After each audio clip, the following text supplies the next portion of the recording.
आपल्या भारतीयांचा जो इतिहास आहे, आपण जो तसा श्रीलंकेचा इतिहास आहे आणि श्रीलंकेचा इतिहास वेगळं काहीतरी म्हणतं. आणि आत्ता मी ज्या ठिकाणावर आलो तो सिगिरियाचा तोच ठिकाण आहे की जिथं भारतीय जे आहेत तो आपला जो पौराणिक कथेतला जे रावण आहेत त्यांना जोडू पाहतो आणि त्याच्याशी आपण रिलेट करतो. तर हे ठिकाण जे आहे राजे कश्यप इसवी सनाच्या 477 ते 495 मध्ये होऊन गेले. त्यांचं हे राजमहालाचं ठिकाण आहे. हा पूर्ण परिसर त्याचा आहे आणि याला सिगिरिया असं म्हणतात.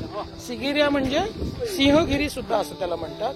ते हे ठिकाण आहे. मी त्या ठिकाणावर आलेलो आहे आणि इथे काश्यप जे होऊन गेले त्यांनी आपल्या वडिलांना मारलं आणि वडिलांना मारून झाल्यानंतर अनुराधापूरमध्ये त्यांची जी राजधानी होती ती त्यांनी इथं हलवली आणि ते इथे राहत होते. हे अत्यंत महत्वाचं ठिकाण आहे ज्याला सिंहगिरी म्हणतात. त्याचाच अपभ्रंश होऊन सिगिरिया असं नाव झालेलं आहे. आणि हे त्यांचे जिथे मूळ ते राजे राहिले त्यांचे ठिकाण आहे. ह्या ठिकाणावर ते राहिलेले आहेत. हा तो पूर्ण परिसर आहे आणि या ठिकाणावरतून त्यांनी राज्य केलं आणि त्यांचे भाऊ यांनी त्यांना मारल्यानंतर या ठिकाणातून आपण ते पूर्ण ही जागा बघतो. भारतामध्ये मात्र वेगळा इतिहास सांगितला जातो या ठिकाणाच्या संदर्भात. तर याला आपण रावणाची लंका म्हणून सांगतो.